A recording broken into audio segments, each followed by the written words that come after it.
കാപ്പ ഉത്തരവ് ലംഘിച്ചതിന് കുപ്രസിദ്ധ ഗുണ്ടയെ ജയിലിലാക്കി. വലപ്പാട് തിരുപഴഞ്ചേരി മനക്കെട്ടുപടി വീട്ടിൽ അപ്പു എന്ന് വിളിക്കുന്ന അഖിലിനെയാണ് തൃശൂർ റൂറൽ ജില്ലാ പോലീസ് മേധാവി ബി കൃഷ്ണകുമാറിന്റെ നേതൃത്വത്തിലുള്ള അന്വേഷണ സംഘം അറസ്റ്റ് ചെയ്തത്.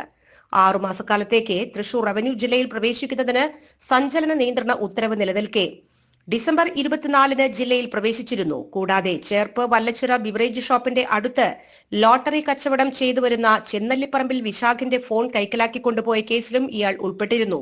തുടർന്നാണ് അഖിലിനെ ചേർപ്പ് പോലീസ് അറസ്റ്റ് ചെയ്തത്. അഖിൽ കാട്ടൂർ, വലപ്പാട്, നെടുപുഴ പോലീസ് സ്റ്റേഷനുകളിലായി ഒരു വധശ്രമ കേസിലും കഞ്ചാവ് ഉപയോഗിച്ച ഒരു കേസും ഒരു മോഷണ കേസുമടക്കം 5 ക്രിമിനൽ കേസുകളിലെ പ്രതിയാണ്. Cherpu police station inspector MS Shajan, sub inspector KS Subin, GASI Sheeja, civil police ഓഫീസർമാരായ അജിത്, റിൻസൻ, മുഹമ്മദ്, പ്രതുൽ, പ്രിയൻ എന്നിവർ ചേർന്നാണ് പ്രതിയെ പിടികൂടിയത്.